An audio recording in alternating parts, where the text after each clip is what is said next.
Ang babae ay matagumpay na natulungan ang kanyang asawa na maging presidente, kaya't siya ay naging unang ginang ng bansa. Ngunit hindi nagtagal matapos ang pagkahalal niya, nagulat ang lahat ng ipahayag ng kanyang asawa na gusto nitong makipagdiborsyo. Sa loob ng maraming taon, maingat na pinagplanuhan ni Soo-yeon ang lahat upang matupad ang kanyang pangarap na maging unang ginang. Pinangarap niyang mayangat ang kanyang asawa, si Min Cheol, hanggang sa pagkapangulo. 15 taon ang nakalipas, tutok siya sa pag-angat ni Min Cheol bilang miyembro ng National Assembly. Isang linggo bago ang halalan, habang nakikipag-ayos si Min Cheol ng isyung panglabor sa isang pabrika, biglang nagkaroon ng sunog na ikinasugat ng marami, kabilang na siya. Si Soo-yeon, na bahagyang nasugatan, ay nanatili sa tabi ng kanyang asawa hanggang sa ito ay magising. Ang matagumpay na operasyon ni Min Cheol, na tila bunga rin ng taimtim na dasal ni Soo-yeon, ang nagligtas sa kanyang buhay, bagaman nagkaroon siya ng permanenteng pinsala sa binti. Sa kabila ng pagkalapit ng halalan at ng pagliit ng kanyang tsansa, aktibong nangampanya si Soo-yeon para sa kanyang asawa, ipinalaganap ang mga advokasyang pinaninindigan nito. Nagbunga ang kanyang pagsisikap at si Min Cheol ay nahalal bilang miyembro ng National Assembly. 15 taon ang lumipas, ang layunin naman ni Soo-yeon ay maipaupo si Min Cheol bilang pangulo. Sa kasagsagan ng mainit na labanan sa halalan, kung saan maliit na lamang ang lamang sa kalaban, biglang hindi nakadalo si Min Cheol sa isang mahalagang live TV debate. Habang abala ang kanyang kampo sa paghahanap sa kanya, siya naman ay nasa morgue ng ospital, nagluluksa sa pagkamatay ng isang babaeng lubhang nakaapekto sa kanya. Mabuti na lamang at natagpuan siya ng kanyang mga tauhan. Matapos makabawi, nagbigay siya ng makabagbag damdaming talumpati kung saan ibinahagi niya ang mga personal na karanasang puno ng sakit at pag-asa, pinuri ang walang sawang suporta ng kanyang asawa, at hinikayat pa ang kanyang kalaban na makiisa sa pagpasa ng isang panukalang batas ukol sa kaligtasan ng publiko. Ang kanyang taos-pusong talumpati ay tumanggap ng masigabong palakpakan. Samantala, sa kanilang tahanan, inasahan na ni Soo-yeon ang tagumpay sa halalan. Abala siya sa pagpili ng mga damit at sapatos na nababagay sa isang unang ginang. Pinili niya ang puting bestida at pulang sapatos na may takong, isang kombinasyong sumasagisag sa dangal at alab ng isang leader. Tulad ng inaasahan, si Min Cheol ay nagwagi sa halalan at narating ang tuktok ng kapangyarihan. Ngunit agad na nabaling ang pansin ni Soo-yeon sa bagong batang stylist na si Hwa Jin. Sinuri niya ang lipstick na suot ng babae, sinubukan ito, at ibinalik sabay sabing, ang ganitong kulay ay bagay lamang sa mga inosenteng babae tulad mo. Mahina ngunit malinaw ang kanyang babala, huwag pakialaman ang mga bagay o taong hindi kanya. Hindi na tinag si Hwa Jin at tinitigan lamang siya ng diretsyo. Kinagabihan, nagtungo si Soo-yeon sa liwasang pool ng mga tagahanga at taga-suporta para sa kanilang talumpati ng tagumpay. Habang naglalakad, napatingin siya sa malalaking poster ng kanyang asawa at bigla niyang naalala ang nangyari isang araw bago ang halalan. Dumalo siya sa entrance ceremony ng kanyang anak na si Jae-hoo sa paaralan. Doon, hinangaan siya ng mga magulang ng ibang estudyante, nagpakuha ng litrato, at humiling na alagaan niya ang kanilang mga anak. Kasama rin sa seremonyang iyon si Hyrin, ang babaeng sekretarya ni Min Cheol at pinuno ng kanyang kampanya. Ang anak ni Hyrin ay kaklase ni Jae-hoo. Tahimik na tinanong ni Soo-yeon si Hyrin tungkol sa biglaang pagkansela ng schedule ni Min Cheol noong nakaraang linggo. Wala raw itong maibigay na paliwanag, dahilan upang mawala ng tiwala si Soo-yeon sa kanya. Ibinigay ni Soo-yeon ang isang palumpon ng bulaklak sa anak, ngunit halatang hindi ito natuwa. Alam ni Jae-hoo na ang pagdalo ng kanyang ina sa seremonya ay para lamang makakuha ng boto. Pagod na sa pagiging kalkulado ng ina, ipinahayag ni Jae-hoo ang kagustuhang mag-aral sa ibang bansa. Sinabi niyang may imbitasyon siya para sa panayam sa isang art school sa ibang bansa, ngunit pinakiusapan siya ng ina na maghintay muna hanggang matapos ang halalan. Nainis si Jae-hoo sa ganitong pag-ugali ng kanyang ina na inuuna ang politika kaysa sa kanya. Sinabi pa niyang pawang kasinungalingan lamang ang mga talumpati ng kanyang mga magulang. Dahil dito, nasampal siya ni Soo-yeon, ngunit gumanti si Jae-hoo sa pamamagitan ng pagsasabing nakita niya ang ama na may ibang babae. Nang marinig ito, nanatiling kalmado si Soo-yeon. Sa halip na magalit o malungkot, tinanong lamang niya kung may iba pa bang nakakaalam. Nabigla si Jae-hoo nang mapagtanto niyang matagal nang alam ng kanyang ina ang pagtataksil ng ama, ngunit pinili nitong manahimik alang-alang sa imahe nilang mag-asawa. Mariing pinaalalahanan ni Soo-yeon ang anak na huwag ipaalam ang lihim na yon dahil maaari itong maging malaking iskandalo ngayon na pangulo na ang kanyang ama. Nang makita niyang matigas ang loob ng anak, nakiusap pa siya rito na kalimutan ang kanyang nakita. Muling bumalik sa kasalukuyan ang kanyang isip habang marinal siyang pumasok sa liwasan. Nakasuot ng kanyang puting bestida at may mapanuring ngiti, nilapitan niya ang mga tao, kinamayan isa-isa, at inani ang sigawan ng mga tagahanga. Ilang sandali pa, dumating si Min Cheol at sinalubong siya ng mga tao. Hindi alam ni Soo-yeon na may unos na paparating. Ipinapalabas sa malaking screen ang inihandang video ni Soo-yeon na nagpapakita ng buhay ni Min Cheol matapos ang sunog sa pabrika at kung paano siya sinuportahan ng kanyang asawa. Naging emosyonal ang mga tagahanga at muling napuno ng palakpakan ang lugar. Niyakap ni Soo-yeon ng mahigpit ang kanyang asawa, tanda ng kanilang tagumpay. Ngunit bigla niyang napansin ang isang lalaking nagtapon ng kamatis kay Min Cheol.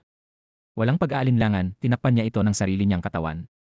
Ang lalaki, dating manggagawa sa nasabing pabrika, ay sumigaw na sila raw ay mga mamamatay tao na dahilan ng pagkamatay ng kanyang kasamahan. Nakatapak sa durog na kamatis gamit ang kanyang pulang sapatos na may takong, hinarap ni Soyeon ang lalaki na agad hinila ng mga gwardiya. Muling napabilib ang mga tao sa kanyang pagiging matatag. Sa gitna ng palakpakan, hinawakan ni Soyeon ang braso ng asawa at hinalikan ito sa harap ng kamera. Ngunit pagkatapos ng halik na iyon, bigla siyang binalaan ng asawa, gusto nitong makipagdiborsyo. Nabigla man, nanatiling kalmado si Soyeon at mariing sinabi na hindi niya ito papayagan. Labis na nadismaya si Min Cheol sa kanyang tugon. Simula noon, hindi man lang daw siya nagtangkang tanungin kung bakit gusto nitong makipaghiwalay, basta tumatanggi lamang siya. Sa pag-uwi, paulit-ulit na nagrereklamo si Min Cheol kay Hyrin tungkol sa kanyang asawa. Ayon sa kanya, ang 20 taon nilang pagsasama ay naging isang tanikalang hindi niya na kayang tiisin, kahit ang inuming tubig na inihahanda ni Soyeon ay hindi na raw niya matanggap. Habang dumarating ang krisis kay Soyeon, nagsimula ring magrebelde si Jae-hoo. Sa bahay, napako ang kanyang pansin sa kwintas na pag-aari ng matalik niyang kaibigang si Hwa-jin. Dati silang parang magkapatid, ngunit nasira ang kanilang relasyon dahil sa isang insidente. Isang gabi, nahuli ni Jae-hoo si Hwa-jin na palihim na pumapasok sa bahay nila at naghahalungkat sa aparador ng kanyang ina sa dilim. Nang tanungin, sinabi ni Hwa-jin na hinahanap lamang niya ang nawawalang kwintas. Tinanong ni Jae-hoo kung bakit nasa bahay nila ang kwintas, ngunit hindi ito nasagot ni Hwa-jin. Nang makita ni Hwa-jin na hawak ni Jae-hoo ang kwintas, pilit niya itong binawi, ngunit tumanggi si Jae-hoo. Nagkaroon sila ng pagtatalo at parehong nahulog sa hagdan. Nang marinig ni Soyeon ang nangyari, agad siyang tumakbo sa ospital. Mabuti na lamang at hindi malubha ang pinsala ng anak. Sa silid ospital, binanggit niya kay Min Cheol ang tungkol sa panukalang batas na matagal nitong pinagtutuunan. Bilang Pangulo, nais ni Min Cheol na ipasa ang batas na may kinalaman sa sunog sa pabrika noong 2012 upang maibunyag ang katotohanan at makamit ang hustisya para sa mga biktima tulad ni Tae-hoon. Ngunit para kay Soyeon, tapos na ang isyong iyon. Para sa kanya, dapat nakatuon ang politika sa kasalukuyan at sa hinaharap, hindi sa mga nakaraang trahedya. Hindi sila nagkaunawaan. Determinado si Min Cheol na ipagpatuloy ang batas kahit ikapahamak pa ng kanilang relasyon. Inilipat ni Soyeon ang usapan sa kanilang anak, sinisisi ang asawa dahil nalaman nito ang kanyang pagtataksil. Nagising si Jae-hoo at hinarap ang kanyang ama, ipinakita ang kwintas ni Hwa-jin bilang ebidensya. Nakita raw niya mismo ang ama na kasama si Hwa-jin sa aparador at doon niya nakuha ang kwintas. Sinubukan ni Min Cheol na magpaliwanag ngunit hindi naniwala si Jae-hoo. Hiningi ni Min Cheol ang kwintas upang isauli kay Hwa-jin, ngunit sa galit, itinapon ito ni Jae-hoo sa sahig. Sa hindi angkop na pagkakataon, doon pa inihayag ni Min Cheol ang balak niyang makipagdiborsyo kay Soyeon. Dinala siya ni Soyeon sa labas at sinabi na maaari silang pansamantalang maghiwalay, ngunit hindi kailanman magdidiborsyo. Naniniwala siyang kung mawawala siya, magiging mahina ang pamumuno ni Min Cheol. Nabanggit ni Gi-ju, kaibigan ni Min Cheol, na iniimbestigahan ng kasalukuyang administrasyon si Mr. Yang na umano'y may koneksyon kay Soyeon sa paggamit ng pondo sa politika. Pinalakas daw ng kasalukuyang Pangulo ang investigasyong ito dahil hindi siya sang-ayon sa panukalang batas ni Min Cheol. Napagtanto ni Soyeon na nais ng kanyang asawa ng diborsyo upang makaiwas sa kanya at maisulong ang batas. Hinimok niya itong isuko ang panukala upang matapos ang lahat ng problema nila. Ngunit determinado si Min Cheol na ipasa ito kahit masira pa ang kanilang pagsasama. Nagsimulang magduda si Soyeon na hindi lamang politika ang dahilan ng pagnanais ni Min Cheol na makipagdiborsyo, kundi pati na rin si Hwa-jin. Nalungkot si Jae-hoo para sa ina, iniiyakan ang kawalang katarungan sa ginawang sakripisyo nito para sa kanyang ama. Ngunit mariing tiniyak ni Soyeon sa anak na hindi siya makikipagdiborsyo. Tumawag ang butler at iniulat na si Hwa-jin, na nakakonfine sa katabing silid sa ospital, ay umalis nang hindi nagpapaalam. Agad na bumaba si Soyeon upang hanapin ito, ngunit nadulas siya sa hagdan. Inalis niya ang kanyang pulang sapatos na may takong dahil sa sakit ng kanyang paa, at tuloy-tuloy na naglakad patungong parking lot, pilit nilalabanan ang kirot. Doon, nakita ni Soyeon ang kanyang asawa na nakikipag-usap sa isang tao at nangangakong tatapusin ang relasyon nito sa kanyang asawa. Sa kanyang pagkadismaya, ang taong kausap ni Min Cheol ay si Hwa-jin. Sa ilalim ng mahigpit na seguridad, bumisita si Min Cheol, ang magiging pangulo, sa isang tindahan ng pansit na pag-aari ng isang matandang babae, isang pamilyar na mukha at matagal ng tagapagkaloob ng tulong sa ampunan. Si Min Cheol at marami sa mga manggagawa ng pabrika ay galing sa nasabing ampunan, kaya't itinuturing nila ang matanda bilang pamilya. Mahalaga sa kanya ang mga alaala kasama ito at ang mga dating ulila. Noong nakaraang araw, ang taong binisita niya sa ospital bago pumanaw ay isang tiyahin mula sa ampunan na labis siyang inalagaan. Naalala niya ang maliwanag nitong ngiti at ang malagim na sunog na nagbago sa lahat. Habang nag-uusat sila ng matanda, dumating ang isang abogado. Binanggit ng abogado ang lalaking nagtapon ng kamatis kay Min Cheol noong nakaraang araw, isang dating kasamahan at malapit sa matanda. Naaresto ang lalaki at ang abogado na galing din sa parehong ampunan at tinulungan ng matanda ay umaasang mapapag-usapan nila ang pagpapalaya nito. Ngunit hindi pinagpatuloy ni Minchiol ang usapan at sa halip ay hiniling sa matanda na ihainan ng mangkok ng pansit ang abogado. Pagkatapos kumain, gaya ng nakasanayan, inabot ng matanda kay Minchiol ang isang bote ng gatas at pinaalalahanan siyang huwag gamitin ang kapangyarihan para protektahan ang mga kaibigan. Nalito ang abogado kung bakit hindi ipinakiusap ng matanda ang kalayaan ng lalaki, gayong kaya naman iyon ni Minchiol sa isang salita lang. Subalit sa likod ng lahat, lihim na nagsalita ng masama ang matanda laban kay Minchiol, sinasabing hindi pa ito nagbabayad sa kanyang mga kasalanan. Naghasik pa siya ng bigas sa may pintuan upang paalisin ang malas na dala raw ni Minchiol. Samantala, itinatag na ni Minchiol ang sariling transition team. Sa kalagitnaan ng panayam sa mga mamamahayag, biglang dumating ang isang delivery truck na may dalang ilang kahon. Tahimik na lumapit ang isang reporter at kumuha ng litrato kung saan nakita niya ang isang dokumento na tila kasunduan sa diborsyo na may pangalan ni Soyeon bilang nagpadala. Agad itong naging sentro ng iskandalo sa media tungkol sa napipintong paghihiwalay ng mag-asawang pampanguluhan. Sa oras na yon, nasa ospital si Soyeon kasama ang anak niyang si Jaeho para sa follow-up check-up. Nang mabalitaan niya ang kaguluhan sa labas, agad niyang sinubukang tumakas kasama ang anak. Subalit matindi ang habol ng mga reporter hanggang sa kanilang sasakyan. Dahil sa takot at upang protektahan ng anak, binilisan ni Soyeon ang pagmamaneho at nagkaroon sila ng aksidente. Habang nasa koma dahil sa aksidente, binalikan ni Soyeon ang alaala ng kabataan niya. Naalala niya ang panahong hinahabol din ng mga reporter ang kanyang ina, na pinaghihinala ang kabit ng isang kandidato, at siya bilang anak nito sa labas. Sa kabila ng pagtatanggol ng kanyang ina, pinasok ng mga reporter ang kanilang bahay at inabuso sila. Katulad din nito, matapos ang aksidente, pinagtulungan silang kunan ng larawan ng mga reporter. Sa kabutihang palad, minor lamang ang kanilang mga sugat. Pagkatapos ng gamutan, puno ng determinasyon si Soyeon at nagtungo sa opisina ng kanyang asawa. Doon, binanggit ni Minchiol ang tungkol sa diborsyo, sinasabing ito'y upang maiwasan ang iskandalo. Ngunit ibinalik ni Soyeon ang mga papeles at ipinahayag ang kagustuhang ipagpatuloy ang kanilang pagsasama, ipinapaalala ang 2 dekada nilang pinagsamahan. Gayunman, nanatiling matigas si Minchiol. Labis na nasaktan, umalis si Soyeon at nalaman mula sa sekretarya na mismong ang kanyang asawa ang naglabas ng diborsyo sa media. Upang ipagtanggol ang kanyang posisyon bilang unang ginang, humarap si Soyeon sa isang kilalang mamamahayag, si Minju, at lumabas sa isang programa sa telebisyon. Ipinaliwanag niya ang relasyon nila ni Minchiol na kanilang pinatatag sa isa't isa at inakusahan ang asawa ng pagtataksil pagkatapos mahalal. Iginiit niya ang kanyang layuning protektahan ang pamilya bilang tapat na asawa at ina.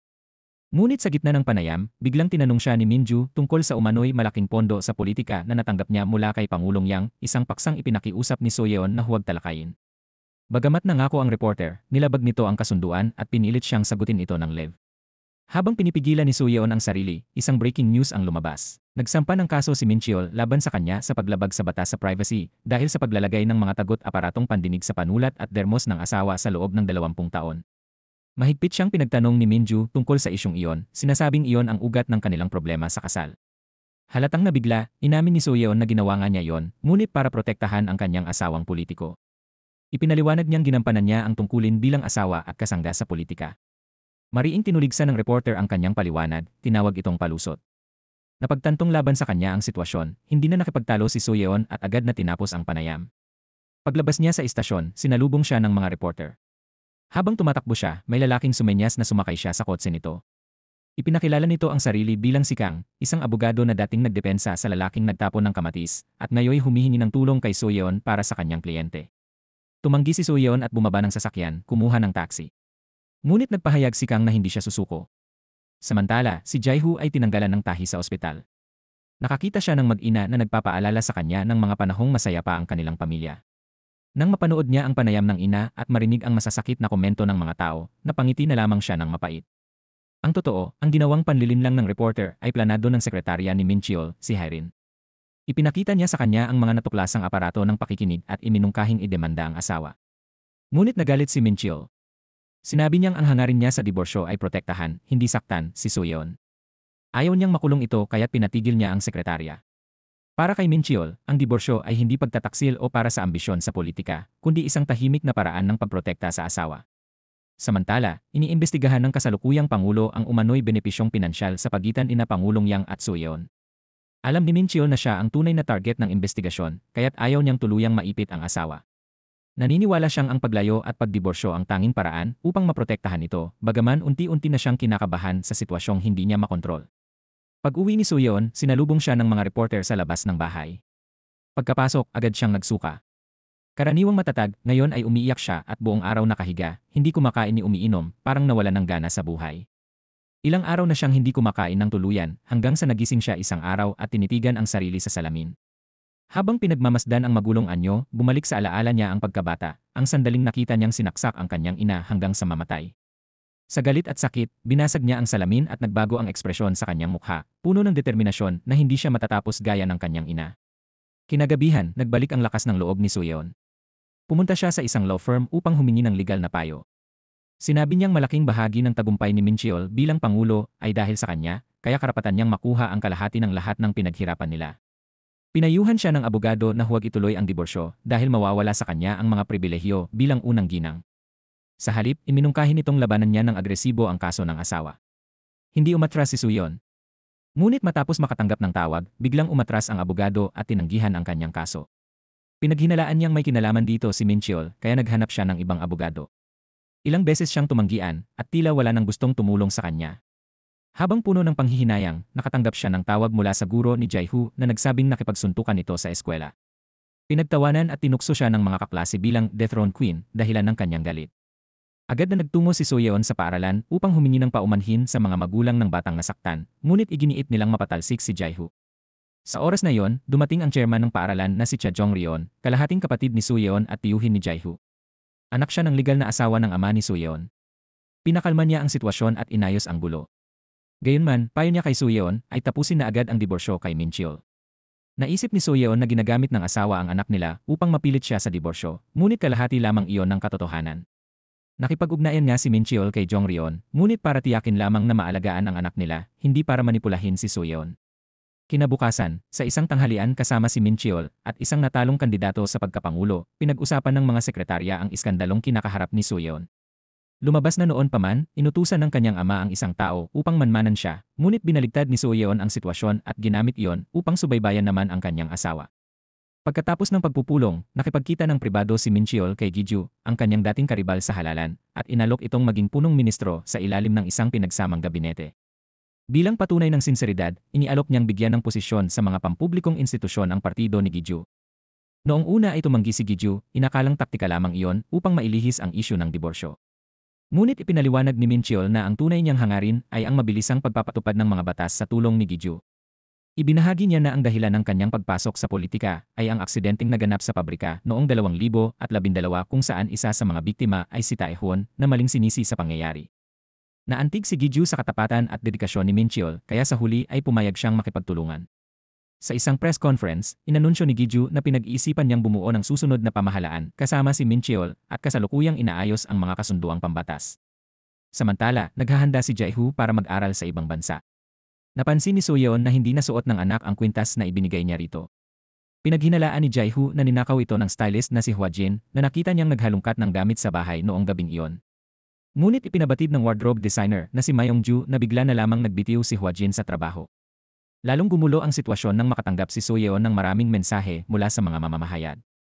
Lumabas na sa internet ang video ng pakikipagsuntukan ni Jae-hoo sa eskwela, isang malinaw na senyales na may nag-leak ng impormasyon upang sirain silang mag-ina. Makalipas ang ilang oras, kumalat ang video sa buong lungsod, nagdulot ng matinding batikos laban sa Pangulo at sa kanyang pamilya sa social media. Sa gitna ng kaguluhan, tinawagan ni Min Cheol ang kanyang sekretarya upang alamin ang buong pangyayari. Natuklasan ng sekretarya na may isang tao na sumalakay sa cloud storage ng babae upang makuha ang video. Agad namang inutusan ni Min Cheol ang kanyang mga tauhan na subukang ipatanggal ang video online, ngunit pinayuhan siyang maglabas ng pambansang pampublikong paghingi ng tawad upang maiwasan ang mas malalang sitwasyon. Bagaman sumang-ayon siya, nagpasya si Min Cheol na huwag munang magdaos ng press conference at hintayin ang tamang pagkakataon. Kalaunan, muling tinawagan ni Min Cheol ang kanyang sekretarya, si Hyrin, upang tanungin ang kaugnayan nito sa pagkalat ng video dahil labis niyang ikinabahala ang kinabukasan ng kanyang anak na si Jae-hoo. Mariin niyang sinabi na pananagutin niya ito kung mapatunayang may kinalaman siya sa pangyayari. Mariing itinanggi ni Hyrin ang anumang partisipasyon, ngunit binanggit niyang maaaring may kinalaman dito si Cha Jong-ryon na umano'y gustong makuha ang posisyon bilang ministro ng edukasyon kapalit ng pagtatakip sa issue ng video. Nangako si Hyrin na ayusin niya ang sitwasyon, ngunit mariing pinaalalahanan siya ni Min Cheol na maging tagapagdala lamang ng mensahe at huwag magpasya ng sarili, tulad ng dati. Bagaman sumang-ayon siya sa harap ni Min Cheol, lihim siyang nakikipagsabuatan kay Cha Jong-ryon. Kinagabihan, nakipag-ugnayan si Cha Jong-ryun kay Soo-yeon, asawa ni Min Cheol, na nagbahagi ng kanyang pangamba, hindi na makakapag-aral sa ibang bansa si Jae-hoo dahil sa negatibong epekto ng video, at binawi ng paaralan ang kanilang liham ng rekomendasyon. Nang magtagpo sina Soo-yeon at Cha Jong-ryun, sinabi ni Jong-ryun na kung gusto niyang matuloy ang pag-aaral ng anak sa abroad, kailangan niyang lagdaan ang mga papeles ng diborsyo. Naisip ni Soo-yeon na ito ay isa lamang sa mga taktika ng kanyang asawa upang pilitin siyang makipagdiborsyo sa pamamagitan ng paggamit sa kanilang anak. Nang makita ni Jong-ryun ang pag-aatubili ni Soo-yeon, tinawagan niya ang reporter na si Min-ju at nagbanta na isisiwalat ang insidente sa paaralan. Sinabi pa niya ito nang hayagan sa harap ni Soo-yeon, sabay banggit na plano niyang lumabas sa isang palabas sa telebisyon. Dahil sa labis na pag-aalala para sa kinabukasan ni Jae-hoo, napilitan si Soo-yeon na pumayag sa diborsyo. Kinabukasan, hawak na ni Soo-yeon ang mga papeles ng diborsyo at nakipagkita siya kay Min Cheol para sa huling negosasyon. Bago lagdaan ang dokumento, hiniling niyang lumabas muna sina Haerin at ang abogado upang makausap niya ang kanyang asawa ng pribado. Sa kanilang pag-uusap, binalikan ni Soo-yeon ang nakaraan, ang unang pagkakataon nilang nagtagpo sa isang pampulitikang pagtitipon 20 taon na ang nakalipas. Noon, si Cha Jong-ryun, bilang lehitimong anak, ay itinulak ng kanilang ama sa mataas na posisyon bilang kandidato para sa Kongreso. Samantala, si Soo-yeon, na siyang tumulong sa mga kampanya ng kanyang kapatid at nagsagawa ng maraming gawaing pampulitika sa likod ng mga eksena, ay hindi kailanman nakatanggap ng pagkilala dahil siya ay anak sa labas. Lahat ng papuri at tagumpay ay napunta kay Cha Jong-ryun na minsang tinawag si Soo-yeon na tagapaglingkod at pinagtawanan ang kanyang ambisyon sa politika. Sa parehong pagtitipon, lumantad si Min Cheol bilang isang matapang na tagapagsalita laban sa katiwalian. Pinuna niya ang mga gawa ng kanilang ama bilang mambabatas at tinuligsa noon ang Pangulong Yang bilang isang nakahihiyang tagapagmana. Inakusahan niya si Cha Jong-ryun ng mga mabibigat na kasalanan tulad ng pagmamaneho ng lasing at pananakit sa isang pulis, at hinikayat ang mga tao na iboto siya sa pangakong babaguhin niya ang lungsod at ipaglalaban ang karapatan ng mga manggagawa. Habang pinagtatawanan siya ng karamihan, nilapitan siya ni Soo-yeon bago siya dalhin ng mga gwardiya at buong kumpiyansang sinabi, iboboto kita at tutulungan kitang maging kongresista. 20 taon ang lumipas, natulungan ni Soo-yeon si Min Cheol na maabot ang pinakamataas na posisyon sa bansa, ang pagkapangulo. Sa kanilang pribadong pag-uusap, pinaalalahanan niya ito na ang kanyang lakas ay nasa kakayahang gawing posible ang imposible. Pagkatapos ng kanyang matalim na pananalita, pinunit niya ang mga papeles ng diborsyo at mariing sinabi na siya ang may kakayahang bumuo o sumira sa kanyang asawa. Dagdag pa niya, mula ngayon, ipagtatanggol lamang niya ang kanilang anak na si Jae-hoo. Bago siya umalis, ibinalik niya sa abogado ang panulat na ginamit sa paglagda at binalingan si Haerin, mahigpit na binalaan itong huwag nang muling gagalawin ang kanyang anak dahil kung mangyayari pa yon, hindi na siya magiging maawain. Opisyal ng hinamon ni Soo-yeon, ang unang ginang, ang kanyang asawang si Min Cheol, na bawiin ang lahat ng ari-arian na nakapangalan sa kanya. Hindi siya natakot na itulak ang asawa sa pangangalo niya. Kinabukasan, hinarap ni Soo-yeon ang kanyang asawa at sinabing kung magdediborsyo ito, gagawin niya ang lahat upang pabagsakin siya. Ang sinabi ni Soo-yeon ay nagpaalala kay Min Cheol ng nakaraan, noong hindi pa siya kilala at bago pa man siya pumasok sa politika, si Soo-yeon lamang ang tumulong at sumuporta sa kanya. Ayon sa kanilang kaibigan na si Gi-ju, katapatan ang pinakamakapangyarihang sandata ni Min Cheol. Noon, bilang isang dating manggagawa, si Min Cheol ay nakatindig para sa mga mahihirap, hindi lamang sa salita tulad ng ibang politiko. Ngunit ngayong makapangyarihan na siya, tila nakalimutan na nila ni Soo-yeon ang kapangyarihan ng katapatan na minsang nagdala sa kanila sa kinalalagyan nila ngayon. Sa araw din yon, pinuntahan ng wardrobe designer ni Soo-yeon na si Myong-ju si Chairman Jiang. Nagdala siya ng pasadyang damit para sa espesyal na bisita ng chairman. Nagulat siya nang makita na ang espesyal na bisita ay si Hwa-jin, ang stylist ni Soo-yeon. Namangha si Myong-ju sa kanyang itsura dahil kamukhang-kamukha ni Hwa-jin ang dating kasuotan ni Soo-yeon noong una siyang lumabas bilang unang ginang sa entablado. Habang tinitingnan ni Soo-yeon ang mga damit sa kanyang kabinet, bigla niyang naalala ang araw na iyon. Binuksan niya ang isang lihim na pinto, naglagay ng password, at inilabas ang laman ng isang safe. Doon nakatago ang maraming ebidensyang nakarecord, mga sandatang maituturing ni Soo-yeon. Napatingin siya sa isang kahon ng kwintas, isang regalo sa kanya noong pagtatapos niya sa high school. Ibinigay niya ito sa anak niyang si Jae-hoo, na tuwang-tuwa at labis na nagustuhan ang kwintas. Balak sana ni Jae-hoo na isuot ito sa araw ng kanyang pagtatapos, ngunit ilang araw bago ang seremonya, nang tingnan nila muli, napansin nilang nawawala ang kwintas. Noon, pinaghinalaan ni Jae-hoo na si Hwa-jin ang nagnakaw nito. Ngayon, tinawagan ni Myong-ju si Soo-yeon upang ibalita na nakita niya si Hwa-jin sa villa ni Chairman Jiang. Samantala, sa tulong ng abogado, natuklasan ang isang mahalagang video na nagsilbing ebidensya sa iskandalo sa paaralan. Napatunayan na ang babaeng inakala nilang biktima ay siya palang tunay na nangbuli sa paaralan. Dahil dito, nagbago ang pananaw ng publiko kay Jae-hoo. Matapos mapatunayan ang katotohanan, nagpasya si Jae-hoo na hindi na muna mag-abroad. Mananatili siya upang lumaban. Umaasa si Jae-hoo na hindi siya makakaapekto sa desisyon ng kanyang ina. Kung gusto nitong maghiwalay o lumaban, siya ay susuporta anuman ang piliin nito. Samantala, nahihirapan si Min-cheol sa ideya ng diborsyo. Nababahala siya na ang alitan nila ni Soo-yeon ay makakasakit sa kanilang anak. Dahil dito, nakipag-ugnayan siya kay Jong-ryun, ang kapatid ni Soo-yeon. Ngunit laking gulat niya nang sabihin ni Jong-ryun na ang naglabas ng video ni Jae-hoo na nang-aapi ay si Haerin, ang sekretarya ni Min-cheol. Lumabas na may kasunduan si Haerin at si Jong-ryun, kung tutulungan siya ni Haerin, makukuha ni Jong-ryun ang posisyon bilang ministro ng edukasyon. Hindi inasahan ni Min-cheol na ang sarili niyang sekretarya ay gagawa ng lihim na hakbang laban sa kanyang anak. Agad niyang tinawagan si Haerin at inutusan itong kanselahin ang anumang kasunduan kay Jong-ryun. Sa kabilang banda, naalala ni Jong-ryun ang nakaraan, noong magkasama pa sila ni Soo-yeon at Chu sa politika. Minsan silang nagsabuatan laban kay Jong-ryun. Ngunit ironically, ang ama niya at ama ni Soo-yeon ang sumuporta sa kanya noon. Hinimok siya ng mga ito na iwanan ang politika.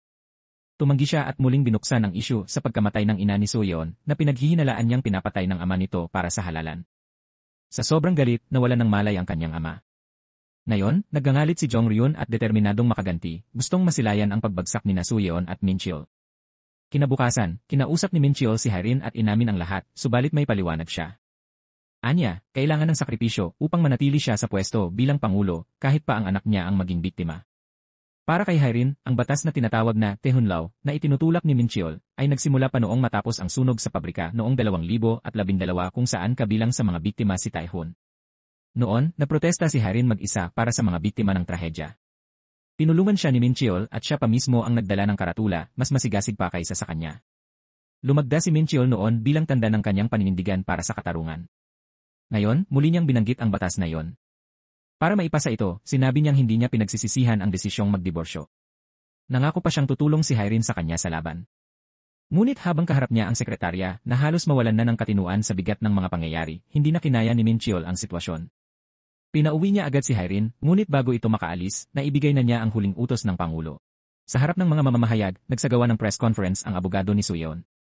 Ipinahayag niya ang pagbagsak ng kasunduan sa diborsyo ni Soo-yeon at Min-cheol at nagpahiwatig ng pagtataksil. Ipinahayag din ni Soo-yeon na magsasampa siya ng kaso laban sa asawa dahil sa maling pag-ugali nito. Nang mapanood ang balita, nagsimulang mag-alala ang sekretaryang si Haerin. Umaasa siya na bago tuluyang lumala ang sitwasyon, masuspindi ni Min-cheol ang kanyang dismissal order. Ngunit nanatiling matigas si Min-cheol, hindi niya iginagalang ang mga pagsusumamo ni Haerin at pinanatili niyang opisyal ang kanyang desisyon na tanggalin ito sa tungkulin. Sa kabila nito, hindi sumuko ang sekretarya. Kahit paulit-ulit na iginiit ni Min-cheol na umalis siya, patuloy pa rin siyang lumalaban. Ngunit mula sa sandaling iyon, tila wala ng saysay ang lahat ng kanyang ginagawa. Samantala, ang abogado ni Soo-yeon ay nagdaos ng press conference para kay Soo-yeon. Ito ang unang beses na dumating siya sa villa ni Soo-yeon. Lubos na nasiyahan si Soo-yeon sa pahayag ng attorney at agad niya itong kinuha bilang legal na kinatawan para sa kaso ng diborsyo. Bilang kapalit, ipinangako niyang siya na ang bahala sa kaso ng lalaking naghagis ng kamatis sa Pangulo sa harap ng pabrika. Nag-aalala ang attorney dahil ang kalaban nila ay walang iba kundi ang Pangulo mismo. Ngunit kalmado si Soo-yeon. Anya, siya ang dahilan kung bakit umangat si Min-cheol sa politika, kaya hindi siya natatakot. May plano na siya, isang malawakang kampanya sa media. Para kay Soo-yeon, ang opinyon ng publiko ang pinakamapanganib na sandata laban sa mga politiko, lalo na sa Pangulo. Naniniwala siya na mas interesado ang mga tao sa kwento ng pag-ibig ng Pangulo kaysa sa imahe ng isang asawang sunod-sunuran. Habang lumalala ang isyu, nagsimulang magprotesta ang mga tagahanga sa labas ng bahay ni Soo-yeon, karamihan ay galit dahil sa kanyang mga pahayag. Ngunit hindi siya nagtago. Lumabas siya sa ulan, lumapit sa kanila, at sa gitna ng pagpatak ng ulan, humingi siya ng tawad ng taos puso. Habang tumutulo ang luha sa kanyang mukha, ipinakita niya ang tunay na pagsisisi. Ipinag-utos din niya sa kasambahay na maghanda ng mga tolda para sa mga tagahangang basang-basa sa ulan. Tinawag niya silang pamilya at inanyayahan sa loob. Ang taos-pusong mga salita ni Soo-yeon ay nakaantig sa damdamin ng mga nagpoprotesta. Lumapit ang isang estudyante, pinunasan ang ulan sa kanyang mukha, at doon nagsimula ang mainit na pakiramdam ng pagiging pamilya. Sa sandaling iyon, tahimik na sinimulan ni Soo-yeon ang kanyang kampanya sa media. Mula sa malayo, pinagmamasdan siya ng attorney. Tinupad niya ang kanyang pangako kay Soo-yeon at ginamit ang kanyang koneksyon upang mapalaya ang lalaking naghagis ng kamatis sa araw ding iyon. Hindi maintindihan ng lalaki kung bakit siya naging kinatawan ng attorney. Ipinaliwanag ng abogado na ang pagiging abogado niya ay hindi nangangahulugang kakampi siya. Sa kabaligtaran, layunin niyang ipaghiganti ang mga taong nasaktan ng mag-asawang Soo-yeon at Min-cheol. Pagkatapos noon, magkasamang pumunta sina attorney at ang lalaki sa isang libingan upang dalawin ang isang yumaw, si Taehun, ang biktima ng sunog sa pabrika noong 2012 na naging simbolo ng batas na ipinaglaban nila. Tatlong matandang lalaki ang naroon, naglilinis ng lapida ni Taehun, kung saan may mga nakasulat na sumpa laban sa kanya. Hanggang ngayon, may mga naniniwalang siya ang nagsimula ng sunog bilang isang pyromanyak. Noon, ganoon din ang paniniwala ng attorney. Minsan, naniwala siya na si Taehoon ang may kasalanan dahil namatay rin ang kanyang mga magulang sa parehong sunog. Ngunit nang makilala niya ang iba at ang matandang babaeng nakaligtas, nalaman niya ang katotohanan. Simula noon, lahat ng ginagawa niya, pati na ang paglapit kay Soyeon, ay bahagi ng kanyang plano upang ipaghiganti ang kanyang mga magulang. Nag-aalala ang matandang kasama nila para sa attorney dahil sa tindi ng galit na nararamdaman nito. Binalaan niya ang lalaki na bantayan ang abogado. Sa harap ng puntod ng kanyang mga magulang, tumunog ang telepono ng attorney. Si Soyeon ang tumawag. Sinabi niyang mayroon na siyang matibay na ebidensya, hindi ito maikakailan ni Min Cheol. Ngayon, kailangan na lamang nilang pag-isipan kung paano ito gagamitin upang tuluyang pabagsakin ang Pangulo. Alam ng attorney na anuman ang kahinatnan ng kaso, parehong malaking kabayaran ang kakaharapin ni Soyeon at Min Cheol. Upang mapanatili ang kanyang posisyon bilang unang ginang, nangako si Soyeon na hahanapin ang lihim na kabit ng kanyang asawang si Min Cheol. Hindi niya inasahan na malalaman niyang buntis ang kabit at ang Pangulo ang ama. Kahapon, nalaman ng wardrobe designer na si Myongju na inimbitahan si Hwajin sa villa ni Jongryun bilang espesyal na panauhin. Ngunit ngayon, nakakulong si Jongryun dahil sa iligal na pamana. Agad na napagtanto ni Myongju na alam ni Jongryun na ang kabit ng Pangulo ay si Hwajin at balak niya itong samantalahin bilang panakot. Para mailigtas ang sarili, mabilis siyang nagplano, makikipagkita siya sa asawa ng kasalukuyang Pangulo na si Sang-hee. Sa oras na yon, abala si Sang-hee sa pagpe-perform para sa isang eksenang naghuhugas ng pinggan. Dumating si Soyeon, nakasuot din ng apron at sumali sa kanya sa kusina. Ayaw sanang makisali ni Sang-hee sa kanya, ngunit nagbago ang lahat ng ilabas ni Soyeon ang isang kahon na naglalaman ng tape recording ng pag-uusap ng Pangulo ilang taon na ang nakalipas. Naunawaan ni Sang-hee na ginagamit ito ni Soyeon bilang panakot. Dahil dito, napilitan siyang baguhin ang kanyang saloobin at maging maingat sa mga kilos. Pagbalik ni Sang-hee sa Blue House, pinayuhan niya ang Pangulo. Nauunawaan niya ngayon kung bakit pinipigilan ng asawa ang investigasyon kay Jongryun. Ginagawa niya ito upang magkaroon ng bargaining chip, isang kasiguruhan na pagkatapos niyang bumaba sa pwesto, hindi siya makukulong. Ngunit ang recording file na ibinigay ni Soyeon kay Sang-hee ay naglalaman ng mga pahayag ng Pangulo matapos ang sunog sa pabrika noon. Isa itong lihim na hindi kailanman dapat mabunyad. Kung lalabas ito sa publiko, guguho ang buong reputasyon ng Pangulo. Alam ng Pangulo na kapag nalantad ang recording, mawawala sa kanya ang lahat, pati ang posisyon ng kanyang asawa sa politika. Ngunit hindi na siya kinatatakutan ngayon ni Soyeon. Kung siya man ay bumagsak, alam niyang kaya pa niyang magsimulang muli. Sa harap ng banta ni Soyeon, napilitang sumuko ang Pangulo. Ang kondisyon ni Soyeon ay malinaw, itigil ang investigasyon laban kay Jongryun.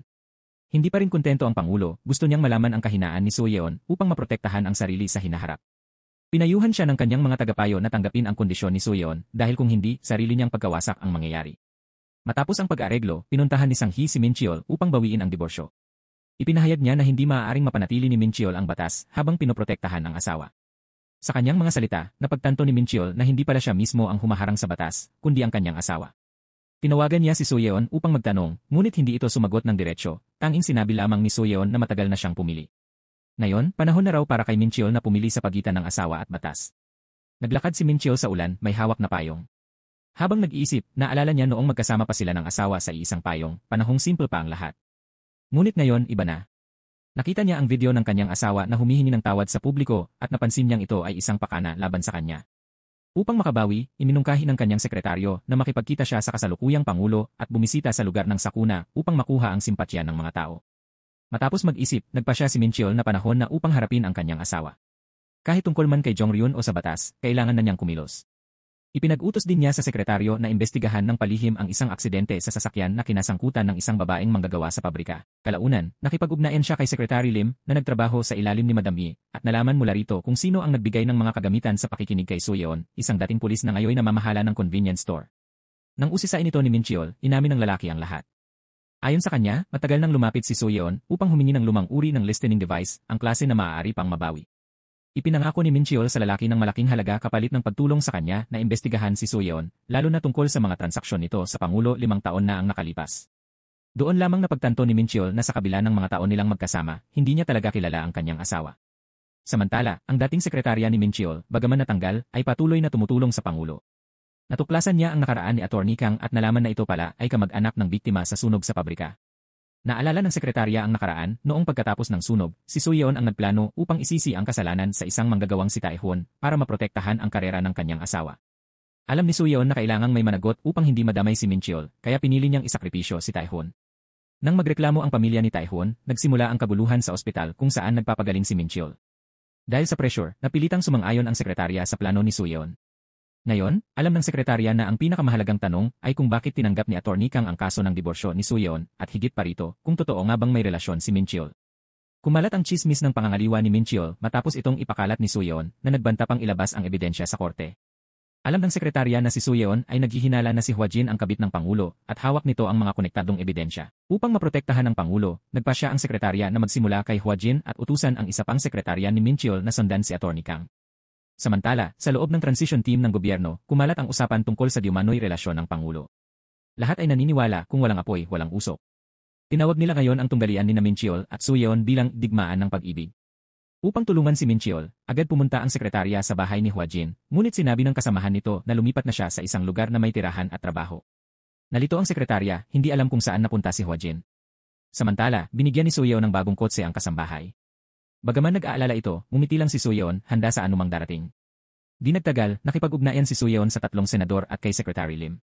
Noon, sila ang tumulong sa kanya upang pigilan ang pagpasa ng espesyal na batas. Ngayong nakita ni Soo-yeon ang ambisyon ni Lim, diretsahan niyang sinabi na alisin niya ito sa laro at siya na mismo ang makikipag-ugnayan sa isa sa mga senador. Sa tulong ni Soo-yeon, pinalaya si Jong-ryun at natigil ang investigasyon laban sa kanya. Sa unang araw ng kanyang kalayaan, agad siyang pinuntahan ni Soo-yeon at diretsong tinanong tungkol kay Hwa-jin. Alam na ni Soo-yeon na ipinatawag ni Jong-ryun ang mananahi upang ipahiwatig na nasa kanya si Hwa-jin. Ngunit ngayon, itinago ni Jong-ryun si Hwa-jin matapos matuklasang desperado si Soo-yeon sa paghahanap dito. Ibinunyag din ng isang nurse kay Jong-ryun na buntis si Hwa-jin. Nabigla si Soo-yeon sa balitang yon. Ngumiti si Jong-ryun at sinabing, marunong talagang pumili ang Pangulo, ang babae niya, si Hwa-jin, ay napakaganda kapag nakabihis. Agad siyang tinanong ni Soo-yeon kung ang batang dinadala ni Hwa-jin ay anak ng kanyang asawa. Ngunit umiwas si Jong-ryun at tumangging sumagot. Sa villa ni Chairman Jong-ryun nanatili si Hwa-jin. Gusto niyang umalis, ngunit pinigilan siya ng mga gwardiya. Dahil dito, hinubad ni Hwa-jin ang damit na ibinigay sa kanya ng chairman at iniabot ito sa isa sa mga gwardiya. Nagpalit siya ng kasuotan, ngunit hindi pa rin siya pinalaya. Wala silang utos mula sa chairman, kaya walang sinumang nangahas na pakawalan siya. Habang nakikipagtalo, biglang nahimatay si Hwa-jin. Agad siyang dinala ni Chairman Jong-ryun at Soo-yeon. Sinalubong nila siya at sinuri ni Soo-yeon ang paghina ni Hwa-jin. Nakumpirma niyang buhay pa ito kaya't agad nila itong dinala sa ospital.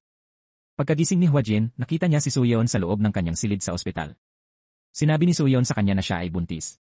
Sa sobrang gulat at takot, lumuhod si Hwa-jin sa harap niya at nagmakaawa ng tulong. Nalaman ni Soo-yeon na naaresto ang kaibigan ni Hwa-jin dahil sa pagnanakaw ng kwintas. Nagtaka siya at humingi ng paliwanag. Ikinuwento ni Hwa-jin ang buong pangyayari, kamakailan, nawalan ng pera ang kanyang kaibigan. Dahil gusto niyang tumulong, ibinigay niya ang kwintas sa isang lalaking kaibigan upang ibenta. Hindi niya alam na ang kwintas na yon pala ay ang nawawalang alahas ng anak ni Soo-yeon, si Jae-hoo. Ipinaliwanag ni Hwa-jin na hindi niya sinasadyang nakawin ito. Noon, ibinigay niya ito sa anak niya. Ngunit nang makita ito ng wardrobe designer ni Soo Ha-yeon na si Mayong-ju, nagselos ito at gustong subukang isuot ang kwintas. Kaya ng gabing iyon, pumasok si Mayong-ju sa silid pabihisan ni Soo Ha-yeon, kinuha ang kwintas at isinuot ito sa kanyang leg. Dumating si Min-cheol at nagulat si Hwa-jin. Sa takot, nawalan siya ng malay. Nakita ni Min-cheol na nakahiga siyang walang malay, kaya yumuko siya upang tingnan ang kalagayan niya. Hindi inaasahan, nakita ito ng anak nilang si Jae-hoo. Simula noon, nagkamali ng akala si Jae-hoo na may lihim na relasyon ang kanyang ama at si Hwa-jin. Pagkaraan ng ilang sandali, nagkamalay si Hwa-jin. Hindi niya alam kung paano ipapaliwanag ang nangyari at kung bakit niya suot ang kwintas, kaya itinago niya ito sa bulsa, balak ibalik kinabukasan. Nang gabing iyon, nakita siya ni Jae-hoo na naghahanap sa silid pabihisan dahil gusto niyang ibalik ang kwintas. Hindi niya agad na ibalik dahil may iba siyang kailangang asikasuhin. Sa di inaasahang pagkakataon, nahulog ang kwintas at napulot ni Jae-hoo. Kalaunan, kinuha ni Min-cheol ang kwintas mula sa anak at ibinalik ito kay Hwa-jin. Naalala ni Soo-yeon ang nangyari sa parking lot. Nakita niya noon si Min-cheol na kakaiba ang kilos nang ibigay ang kwintas kay Hwa-jin. Ngunit ipinaliwanag ni Hwa-jin na ang sekretarya ni Min-cheol na si Hyrin ang nag-abot ng kwintas, hindi ang asawa ni Soo-yeon. Doon napagtanto ni Soo-yeon na nagkamali pala siya ng hinala, walang relasyon sina Min-cheol at Hwa-jin. Gayunpaman, tumanggi pa rin siyang tulungan si Hwa-jin. Nangako si Hwa-jin na kung tutulungan siya ni Soo-yeon na mailigtas ang kanyang kaibigan, gagawin niya ang kahit anong gusto ni Soo-yeon. Iyon mismo ang tugon na gusto niyang marinig. Ngunit habang nakikinig, paulit-ulit na bumabalik sa isipan ni Soo-yeon ang mga sinabi ni Hwa-jin. Tinanong siya ni Hwa-jin kung ano ang pakiramdam ng pagiging isang ina. Di tulad ni Soo-yeon, lumaki siya sa hirap at hindi nakapag-aral, kaya hindi siya sigurado kung magiging mabuting ina siya. Tahimik na tumigil si Soo-yeon bago sumagot, hindi kailangan ng diploma o kondisyon para maging isang ina. Pero kapag nagpasya kang magkaanak, huwag pagdudahan ang sarili mo o hayaang makaramdam ng pangamba ang anak mo. Matapos niyang sabihin ito, tila may lungkot sa kanyang tinig. Naalala niya noong nagmamahalan pa sila ni Min-cheol. Noon, mahal na mahal nila ang isa't isa. Ngunit isang araw, nalaman niyang siya ay buntis. Nalito siya at natakot na baka hindi siya magiging mabuting ina. Nagduda siya sa sarili dahil sa mga sugat na iniwan ng kanyang ina. Naalala ni Soo-yeon na kung hindi siya ipinanganak noon, marahil ay hindi siya pinintasan dahil sa pagbubuntis at hindi rin namatay ang ina niya ng ganoong kalunos-lunos. Hawak ni Min-cheol ang kanyang kamay noon at marahang inaliw siya. Para kay Min-cheol, si Soo-yeon ay isang babaeng dapat alagaan at mahalin. Pinakita niya ito hindi sa salita kundi sa mga gawa. Dahil dito, naniwala si Soo-yeon na magiging mabuting ina siya. Ngunit ngayon, ibang-iba na ang lahat. Ang pag-alala sa nakaraan ay nagdulot ng lungkot sa kanya. Unti-unti siyang naging malamig at matatag muli, gaya ng dati.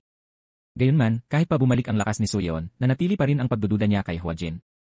Kaya tinanong niya ang doktor tungkol sa kalagayan nito. Sinabi ng doktor na si Hwa-jin ay may sakit na namamana, isang genetic disease na maaaring ikamatay niya anumang oras. Nang makumpirma ito, bahagyang nakahinga ng maluwag si Soo-yeon. Matapos makipagkasundo kay Hwa-jin, ipinadala niya si Attorney Kang sa istasyon ng pulisya upang asikasuhin ang kaso. Mula noon, si Attorney Kang na ang bahala sa pagtatanggol sa kaibigan ni Hwa-jin. Sa simula, tumanggi ang kaibigan ni Hwa-jin na humingi ng tulong sa abogado. Ngunit nang malaman niyang si Hwa-jin mismo ang naghanap ng paraan upang matulungan siya, napagtanto niyang hindi siya dapat umatras. Sa isang tawag, pinayuhan ni Hwa-jin ang kaibigan na sundin ang mga payo ng abogado. Nangako rin si Attorney Kang kay Hwa-jin na gagawin niya ang lahat upang mailigtas si Udong. Habang kinakausap ni Attorney Kang si Udong, nabanggit niya ang krimeng ginawa nito noong menor de edad pa siya, kung kailan siya ay ipinadala sa correctional facility dahil sa pagnanakaw. Sa buong proseso, tinanggihan ni Udong ang anumang proteksyon mula sa batas.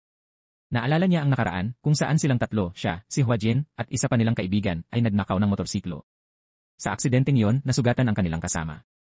Dahil si Hwa-jin ay mahina at madaling himatayin, si Udong ang umako ng kasalanan at tumangging kumuha ng abogado upang maprotektahan siya. Ngayon, habang tumutulong si Attorney Kang kay Udong, nakasalubong niya ang dating sekretarya ni Min-cheol. Ang sekretaryang ito, na ipinadala ng kaibigan ni Hwa-jin upang tulungan si Udong, ay nakadiskubre na nakikipagkita si Soo-yeon kay Min-cheol. Bago pa siya makapagsalita, agad niyang naunawaan ang komplikadong sitwasyon. Nang magkita sina Soo-yeon at Min-cheol, agad na nabanggit ang tungkol sa pagbubuntis ni Hwa-jin. Sa ngayon, ginagamit ito ni Soo-yeon bilang panakot sa kanyang asawa. Sinabi niyang si Hwa-jin mismo ang magsasabi sa publiko na anak ni Min-cheol ang dinadala niya. Kapag nalantad ito, si Min-cheol ang sisisihin ng lahat. Kapalit ng kanyang katahimikan, gusto ni Soo-yeon na itigil ni Min-cheol ang pagpapatupad ng espesyal na batas at ibalik siya bilang unang ginang. Ngunit nag-aalangan pa rin si Min-cheol. Sa gitna ng tensyon, tumawag sa kanya ang anak niyang si Jae-hoo. Kinausap ni Jae-hoo ang ama, inalala ang masasayang alaala ng kanilang pamilya, at taimtim na nagdasal na huwag maghiwalay ang kanyang mga magulang at muling maging masaya ang pamilya nila. Naantig si Min-cheol sa mga sinabi ng anak. Bagaman isa siyang politiko at pangulo, nanatiling mahalaga sa kanya ang pamilya. Ngunit di nagtagal, tumawag ang isang dating pulis na minsang tumulong sa kanya. Ayon sa investigasyon, 5 taon na ang nakalipas nang makipagkita si Soo-yeon sa pangulo at sa unang ginang. Tila may lihim na kasunduan silang tatlo. Mula noon, bumili si Soo-yeon ng kagamitan mula sa dating pulis upang matap ang mga pag-uusap ng kanyang asawa. Naalala ni Min-cheol ang mga sinabi nito sa isang palabas sa telebisyon. Napaisip si Min-cheol. Maaaring hindi upang bantayan siya ang dahilan ni Soo-yeon sa paglalagay ng taping device, kundi upang maprotektahan siya laban sa mga lihim na usapan sa pagitan ng Pangulo at ng unang ginang. Ayon sa dating pulis, itinala ng kalihim ng Pangulo ang mga sikretong usapan noon sa isang notebook. Naniniwala si Min-cheol na naroon ang katotohanang matagal na niyang hinahanap. Samantala, matapos matanggal sa trabaho ang dating sekretarya ni Min-cheol, binalak nitong magsimula muli at maging mabuting ina para sa anak niya. Ngunit isang gabi, nilapitan siya ni Secretary Lim. Ambisyoso si Lim at may hinanakit pa rin kay Soo-yeon dahil tinalo siya nito noon. Inalok niya ang sekretarya ng pakikipagtulungan upang pabagsakin si Soo-yeon. Mabilis silang nagkasundo. Ibinunyag ni Secretary Lim na kamakailan ay humiling siya kay Min-cheol na magtulungan ang dalawang partido upang mapabilis ang pagpasa ng espesyal na batas. Ngunit nag-atubili si Min-cheol. Dahil dito, nagalit ang sekretarya at sa huli ay pumayag na makipagtulungan kay Lim. Ibinunyag ni Lim na may hawak siyang impormasyon tungkol sa isang notebook ni Soo-yeon na naglalaman ng mga madidilim na lihim ng oposisyon. Nang marinig ito, nagkaroon ng matinding determinasyon ang sekretarya. Nangako siya na makukuha niya ang notebook na yon at mababawi ang inisyatiba laban kay Soo-yeon. Para manatiling unang ginang, pinagbintangan ni Soo-yeon ang kanyang asawang pangulo ng pambababae upang linlangin ang publiko. Kahapon, nalaman niyang may lihim na notebook si Soo-yeon. Determinado siyang makuha ito, kaya pumunta siya sa opisina upang kausapin si Min-cheol. Sinabi niya kay Min-cheol na si Soo-yeon ang humahadlang sa pagpasa ng batas, at mayroon siyang paraan para maituloy ito. Hiniling niyang huwag manghimasok si Min-cheol o mag-alinlangan sa pag-usad ng plano. Pinaalalahanan niya ang asawa, na bilang susunod na pangulo, dapat niyang alalahanin ang orihinal na layunin at huwag gamitin ang politika bilang dahilan ng pagkukulang. Ipinaliwanag ni Min-cheol ang kanyang sitwasyon, sinasabing ginagamit ng kanyang asawa si Hwa-jin bilang kasangkapan upang takutin siya. Idiniit niyang ayaw niyang umatras dahil sa politika at kailangan lamang niya ng oras. Ngunit hindi pumayag ang kalihim, mas matatag ang panindigan nito kaysa sa kanya. Natapos ang pagpupulong, ngunit nagdulot ng malaking gulo ang sekretaryang si Irene sa harap ng mga tauhan. Galit na galit siya at sumumpang hindi niya ito palalampasin. Hayagang pinipilit ni Irene si Minchiol, dahilan upang malito at mabahala ang mga leader ng partido. Bukas na kasi ang botohan para sa bagong batas, at sa ngayon, ipinagbabawal ang anumang hidwaan sa loob ng partido. Upang maiwasang mawala ng kontrol si Irene at ibunyag ang mga lihim, nakipag-usap ang mga leader sa kanya. Nagsalita sila ng taos-puso, sinamantala naman ni Irene ang pagkakataon, umaasang magkakaisa ang partido sa pagpasa ng batas. Para sa kanya, hindi dapat mag-alinlangan sa kritikal na panahong ito, at hindi siya titigil hanggat hindi niya nakakamit ang kanyang layunin. Habang abala sa politika, nakipag-ugnayan din si Irene sa reporter na si Minju upang ibunyag ang diumanoy kooperasyon ni Son at Huajin. Nasabik si Minju sa eksklusibong balita at agad pumunta sa pulisya upang imbestigahan ito. Kahit may kasunduan na, hindi pa rin nagtitiwala sina Suyeon at Huajin sa isa't isa. Hiningi ni Huajin na iligtas muna ni Suyeon si Idong bago niya tuparin ang kanyang pangako. Lumabas na si Idong pala ang ama ng sanggol sa sinapupunan ni Huajin. Para sa kinabukasan ng anak, kailangang protektahan ni Huajin si Idong. Samantala, hindi rin naniniwala si Suyeon kay Huajin. Natatakot siyang baka bumalik ito sa mga dating kalaban. Kaya't nakipag-ugnayan si Suyeon sa kanyang abogado, si Atty. Kang, upang gumawa ng legal na kasunduan. Alam nilang walang bisa ang dokumentong ito, ngunit ginagamit lang ni Suyeon si Huajin upang maisakatuparan ang kanyang plano. Alam ni Atty. Kang na madali sanang mapalaya si Idong, ngunit tumanggi si Suyeon. Para sa kanya, si Huajin ay isang kasangkapan lamang upang mapigilan ang diborsyo nila ni Minchiol. Wala siyang pakialam kung makalaya o manatiling nakakulong si Idong. Inutusan pa ni Suyeon si Atty. Kang na huwag maghain ng petisyon o gumawa ng depensa para kay Lidong hanggat hindi pa tapos ang kaso ng diborsyo. Ngunit may sariling plano si Atty. Kang. Nais niyang maghiganti, kaya naisipan niyang makipagtulungan sa kalihim ng Pangulo. Ipinaliwanag ng kalihim na isinusulong niya ang batas hindi para sa Pangulo kundi upang mapawalang sala ang kanyang asawa na nasangkot sa sunog sa pabrika noong 2012, ang parehong insidente kung saan namatay si Taehon, isa sa mga biktima. Gusto ng kalihim na gamitin ang batas upang parusahan ang mga mabuti at protektahan ang mga makapangyarihan. Binalaan din ng kalihim si Atty. Kang na huwag samantalahin ang unang ginang. Sinabi pa niyang si Suyeon ay mas matalino kaysa sa inaakala niya. Kung gusto mong maghiganti, wika ng kalihim, huwag ka nang magpaikot-ikot. Makipagtulungan ka sa akin para maipasa natin ang batas. Pagkatapos, binanggit ng kalihim ang tungkol sa isang lihim na kwaderno. Kapag nakita raw nila ito kay Suyeon, maaari nilang gamitin ang mga nakasulat doon upang takutin ang oposisyon at pilitin silang bumoto pabor sa batas. Kumbinsido si Atty. Kang.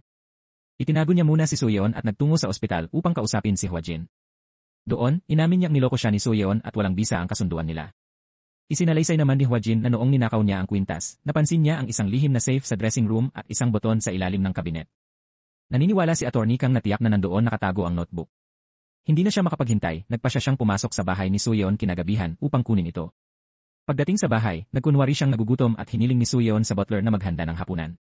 Habang abala ang butler, pumasok si Atty. Kang sa dressing room at hinanap ang boton sa ilalim ng kabinet. Nang mapindot niya ito, lumitaw ang safe na nakatago sa dingding. Protektado ito ng password, ngunit naalala niya ang sinabi ni Huajin, madalas gamitin ni Suyeon ang kaarawan ng anak nilang si Jaihu bilang password. Sinubukan niya ito at matagumpay na nabuksan ang safe. Sa loob, nakita niya hindi lamang ang notebook kundi pati mga recording ng mga pakikinig sa mga kalaban sa politika. Kinuha niya ang lahat ng laman ng safe, ngunit sa paglabas, aksidente niyang nasalubong si Jaihu na kararating lamang. Mabuti na lang at mabilis mag-isip si Atty. Kang, ilang matatalinong salita lamang at nawala ang pagdududa ng bata. Matapos magnakaw ng notebook at mga tape, agad niyang kinontak si Irene. Nais siyang makipagkita nito agad, ngunit nag-aatubili si Atty. Kang, hindi siya sigurado kung dapat ba niya itong pagkatiwalaan. Alam niyang gagamitin ni Irene ang mga dokumento para sa sariling ambisyon sa politika. Kahit paulit-ulit siyang pinipilit ni Irene na magtiwala, matapos ang mahabang pag-isip ay nagpasya si Atty. Kang na ipagkanulo siya. Pinili niyang makipagkita kay Minchiol sa halip. Ang desisyong ito ay bunga ng impluwensya ng kanyang dating kaibigan na si Giju, na minsang katrabaho ni Minchiol. Matapos ang sunog sa pabrika noon, madalas sisihin ni Giju si Minchiol, ngunit sa huli, pinili pa rin niyang magtiwala sa kaibigan at pinaalalahanan siya. Para kay Minchiol, ang notebook at tape recorder ay magiging susi upang maipasa ang batas, nang hindi na mag-atubili tulad ng dati. Sa pag-alala niya sa mga ngiti ng mga manggagawa noon, unti-unti siyang nabuhayan ng loob. Nang malaman ni Irene ang nangyari, nagmakaawa siyang ibigay sa kanya ang notebook. Gusto niyang gamitin ito upang makipagkasundo sa oposisyon. Ngunit alam ni Minchiol ang tunay niyang pakana, kung mapunta kay Irene ang mga dokumento, gagamitin niya yon upang takutin ang mga kalaban at manipulahin ang resulta ng botohan. Ngunit hindi iyon ang nais ni Minchiol.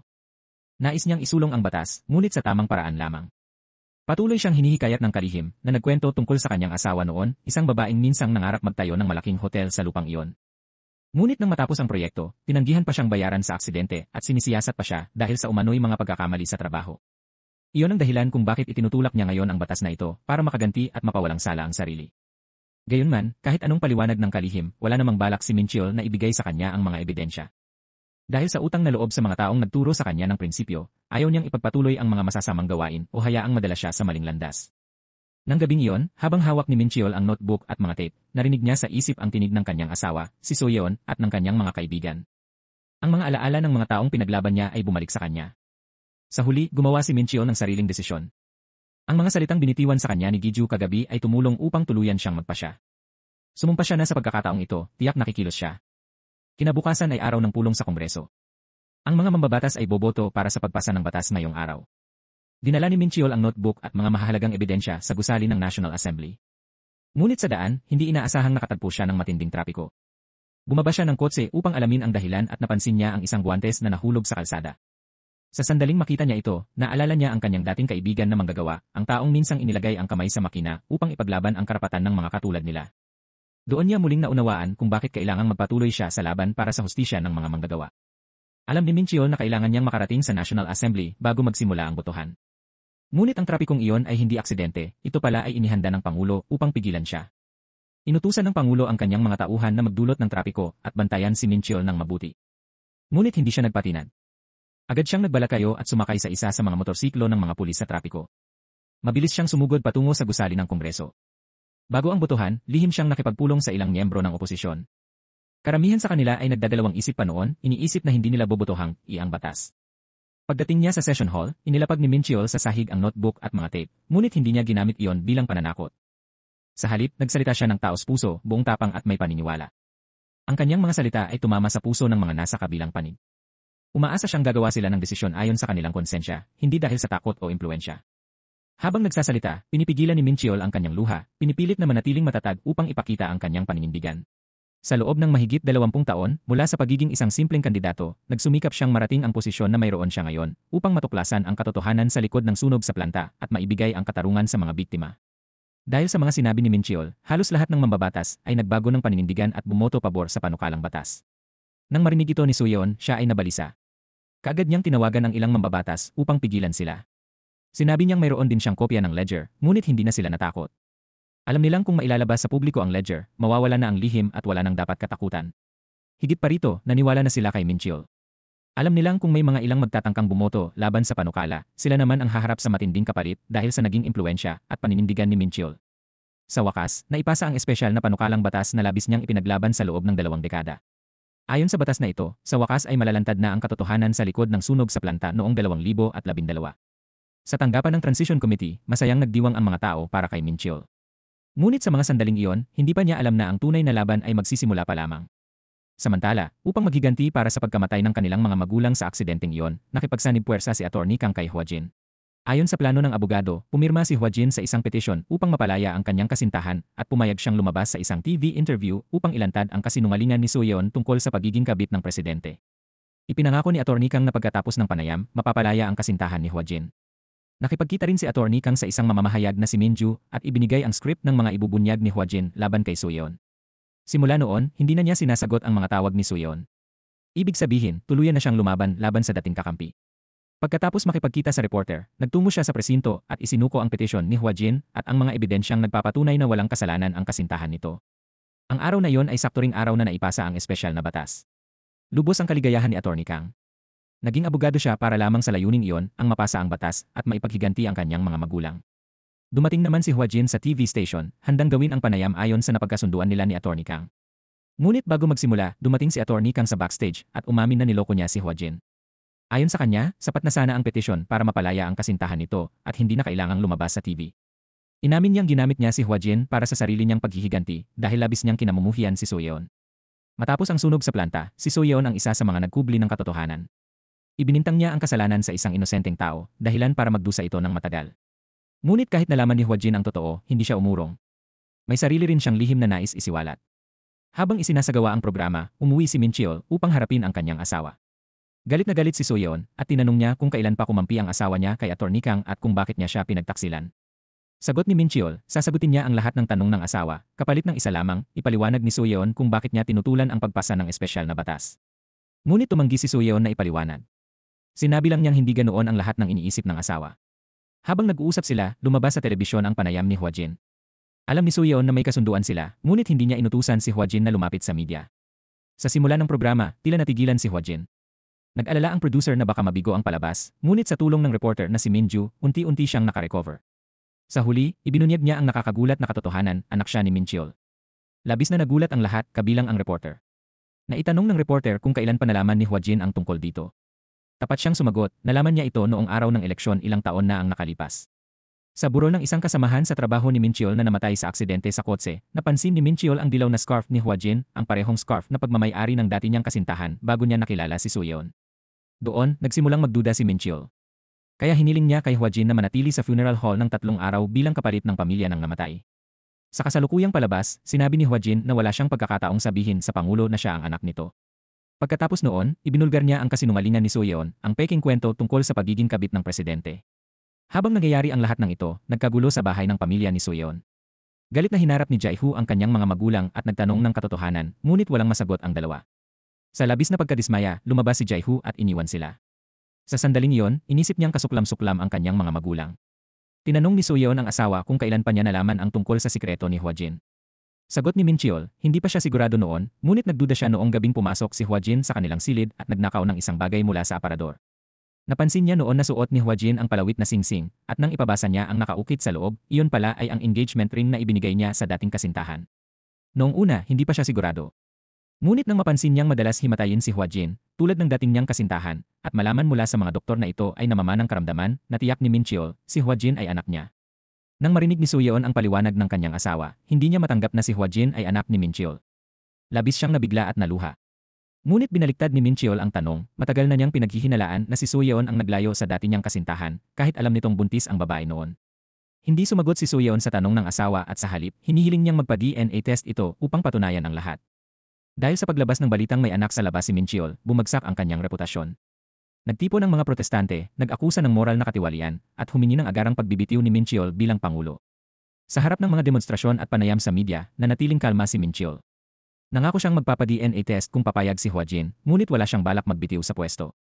Ipinahayag niyang may tungkulin siya sa bansa at sa mga mamamayan at ang pangangalaga sa bagong batas ang kanyang pinakamataas na prioridad. Ngunit hindi naging maganda ang dating ng kanyang talumpati. Sa halip na maunawaan siya, itinuring ng publiko na ito ay pagtatakip sa iskandalo tungkol sa kanyang anak sa labas. Samantala, galit na galit si President Yang sa pagpasa ng espesyal na batas dahil malalantad ang mga lihim na kasunduan niya kay Suyeon. Ngunit nang sumiklab ang iskandalo tungkol sa anak sa labas ng Pangulo, nakita niya ito bilang pagkakataon. Ipinagyabang pa ng chairman na 2 buwan na niyang alam ang tungkol sa anak sa labas. Noong araw na nasa ospital sina Min Cheol at Hwajin, napag-alaman na pareho silang may panda blood type, isang bihirang uri ng dugo.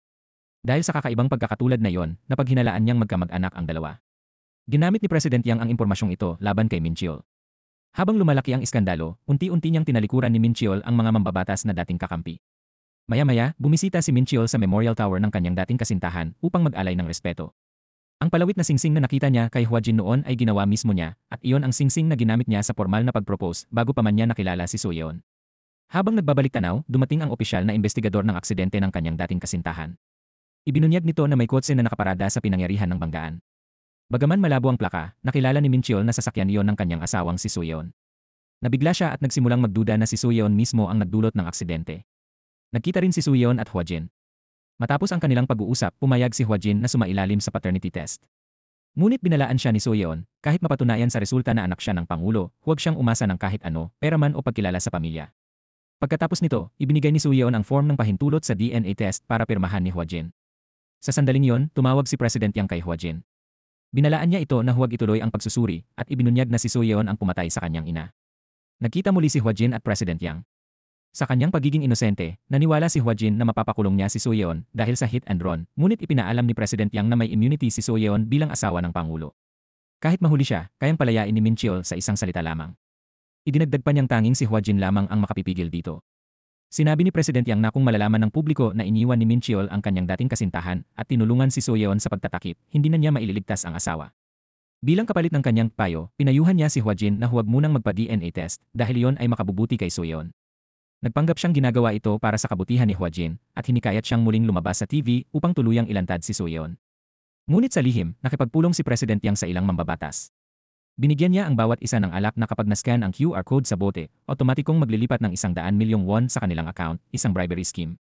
Sa ganitong paraan, binayaran niya sila upang ipatupad ang investigasyon sa anak sa labas ng Pangulo at itulak si Minchiol sa gitna ng kontrobersya.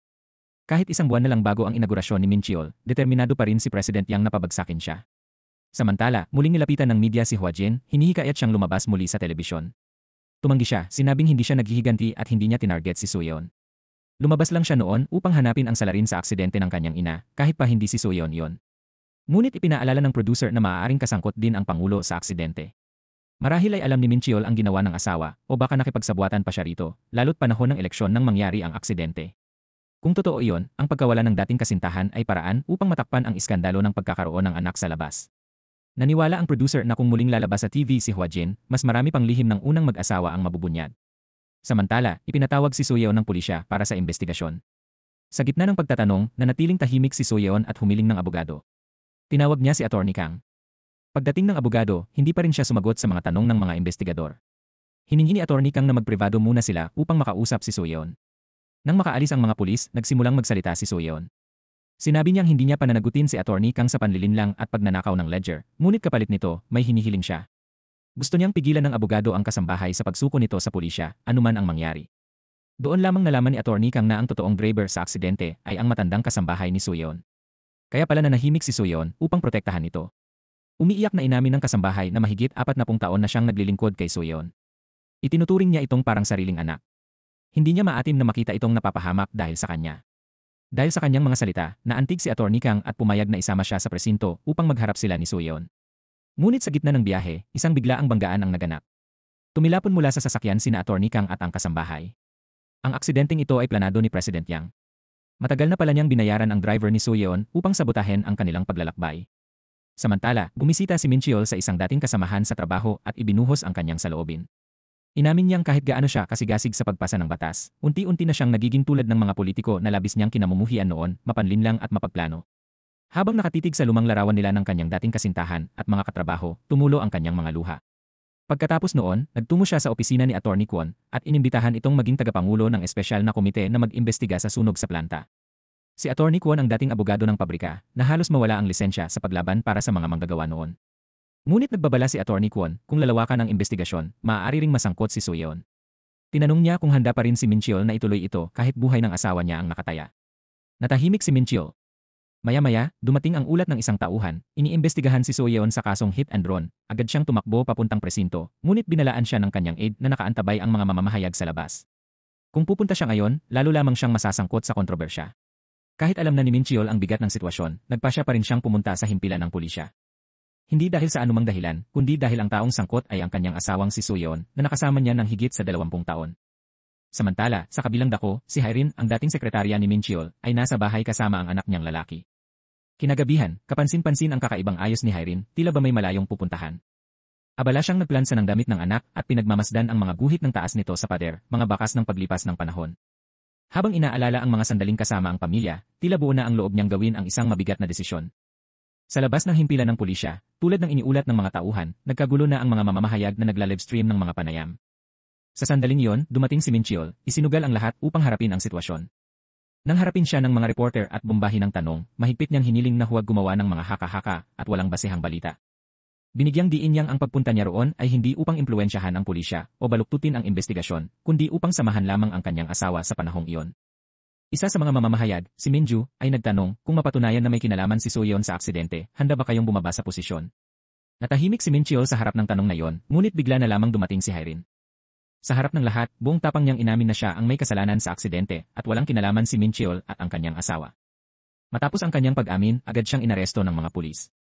Sa himpilan, ikinuwento ni Hyrin ang buong pangyayari. Nangyari ang aksidente isang linggo bago ang halalan. Ayon sa kanya, aksidenteng narinig niyang muling hinahanap ni Minchiol ang dati nitong kasintahan. Noong araw ng insidente, sinundan niya ang sasakyan ni Minchiol, ngunit dahil sa matinding hamog, hindi niya ito nasundan ng tama at nagkamali ng direksyong tinahak. Sa kasamaang palad, nabangga niya ang dating kasintahan ni Minchiol, si Sundong, na agad namatay sa lugar. Dahil sa takot, tumakas siya at iniwan ang katawan.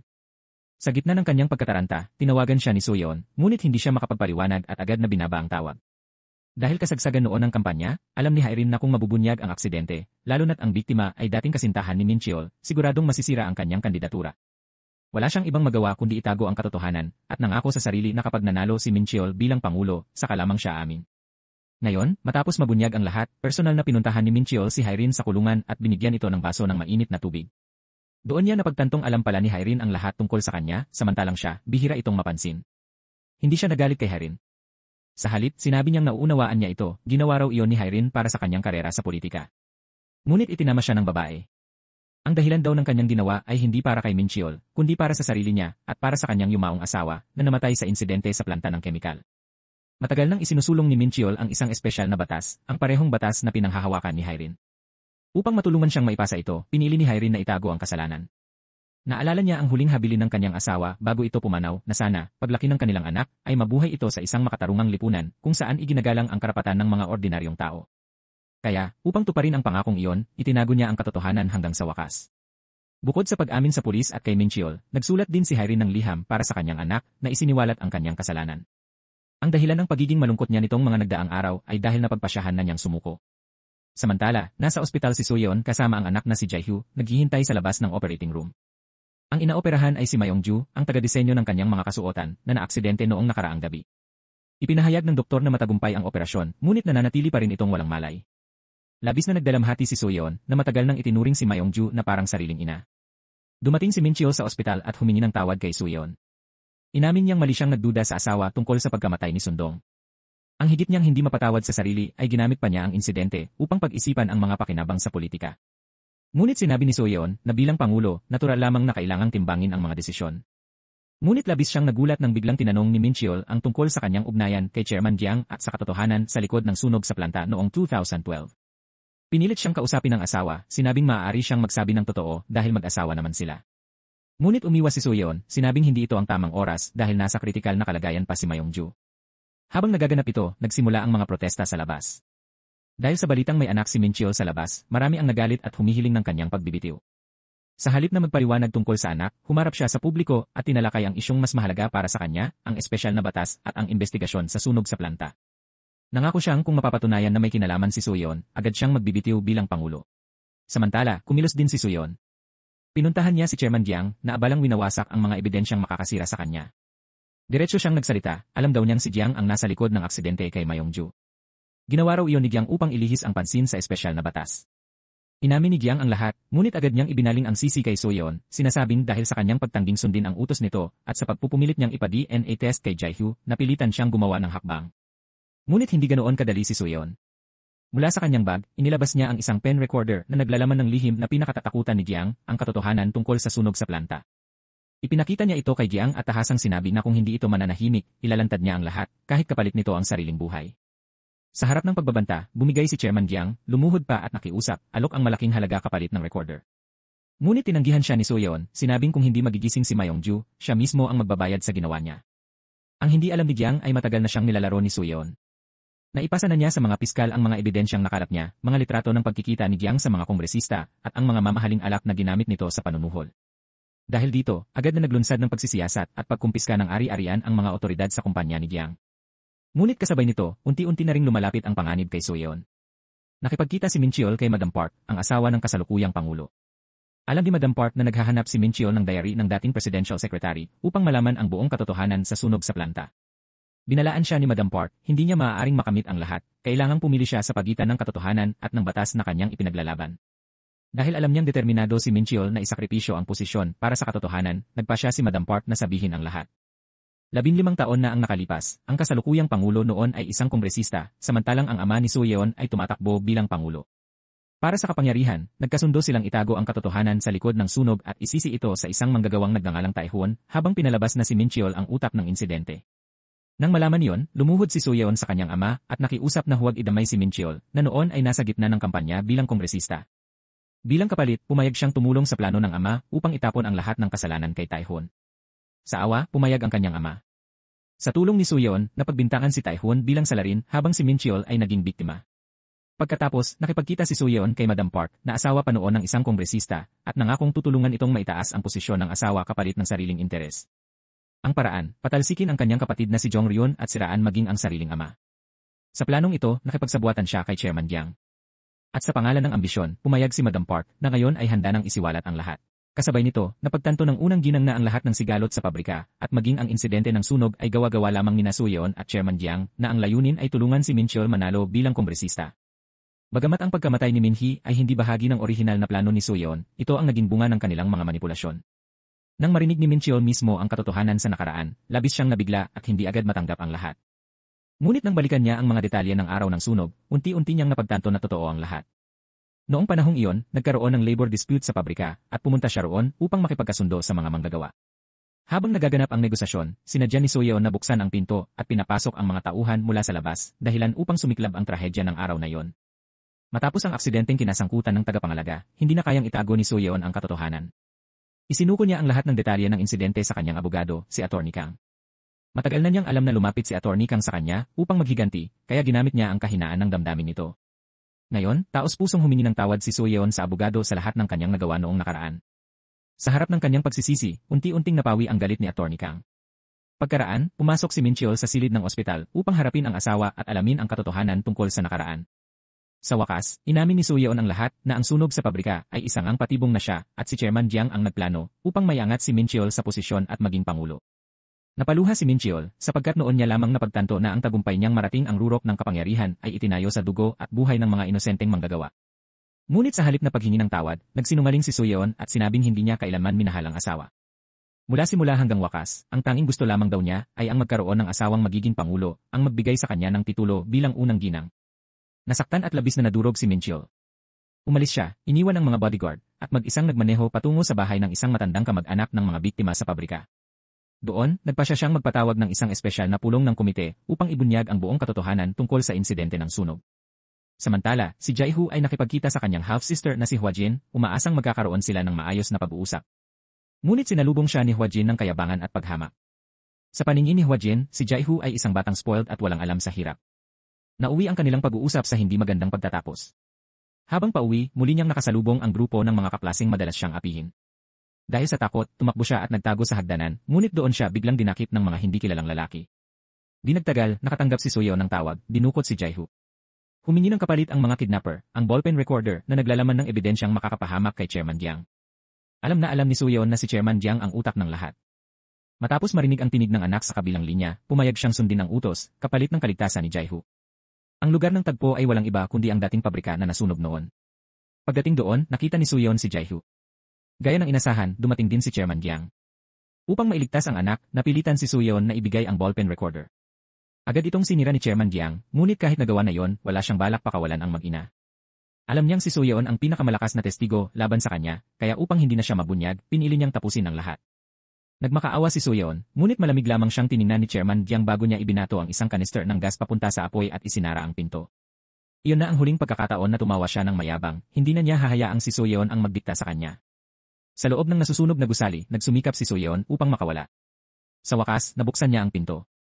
Habang papatakas, narinig nilang mag-ina ang sigaw ng isang taong humihingi ng saklolo mula sa loob. Sa kabutihang palad, si Min Cheol ay nasa kalapit na lugar noon upang dalawin ang matandang kamag-anak ng biktima. Napansin niya ang kakaibang galaw ng mga sasakyang pumapasok sa lumang pabrika, kaya agad siyang nagtungo roon. Pagdating, naamoy niya ang gas na kumakalat at nakita si Jae-hoo na nakatakas. Sinabi ni Jae-hoo na ligtas siya, ngunit ang kanyang ina ay bumalik upang iligtas ang isa pang tao. Sa loob, natagpuan ni Su Yeon si Hwa-jin na halos wala ng malay. Lumalabas na si Chairman Jiang ay nagplano upang ipasa kay Hwa-jin ang kasalanan at palabasin siya ang salarin sa pagkamatay ni Su Yeon at ni Jae-hoo. Mabuti na lamang at dumating si Su Yeon sa tamang oras. Tinulungan niyang makatayo si Hwa-jin at sabay silang nagtangkang lumabas. Ngunit biglang sumiklab ang apoy mula sa panel ng kuryente, nagbanta ng malaking pagsabog. Sa pinakadelikadong sandali, dumating si Min Cheol at binuksan ang pinto upang iligtas ang mga ito. Habang tumatakas, gumuho ang kisam sa kanilang likuran. Sa gitna ng kaguluhan, itinulak ni Min Cheol sina Su Yeon at Hwa-jin palabas upang sila ay mailigtas, habang siya naman ay natabunan ng mga bato. Hindi na siya makagalaw. Sa pagitan ng buhay at kamatayan, bumulong siya sa asawa ng kanyang huling mga salita, hindi siya galit sa lahat ng kasinungalingan at pakana nito. Ngayon lamang niya lubos na naunawaan, lahat ng iyon ay ginawa ni Su Yeon dahil sa matinding pag-ibig at sa pagnanais niyang suportahan ang layunin nitong baguhin ang mundo. Habang unti-unting bumabagsak ang gusali, pinilit ni Min Cheol si Su Yeon na iligtas si Hwa-jin at umalis na. Halos masiraan ng loob si Su Yeon, ayaw niyang iwan ang asawa, ngunit wala siyang nagawa. Inakay niya si Hwa-jin palabas at nangako na babalik siya upang iligtas si Min Cheol. Habang papalayo, naalala ni Min Cheol ang isang manggagawang nasawi sa sunog 15 taon na ang nakararaan, ang tanging taong naniwala at sumuporta sa kanya noong panahon ng kampanya. Siya rin ang unang nakakita sa larawang pamilya ni Min Cheol at Suyeon. Pagkalabas ni na Suyeon at Hwa Jin, gumuho ang buong gusali sa kanilang likuran. Sa gitna ng abo at usok, humagulgol si Suyeon, hindi alam kung buhay pa ba ang asawa o hindi. Pagkaraan ng lahat, nagising si Suyeon sa ospital. Panaginip lang pala ang nakita niyang pagbabalik ni Min Cheol, ang pangarap ng isang mundong walang kasinungalingan o kasakiman. Sa tabi niya, nagising din ang tagapangalaga, ligtas ngunit mahina.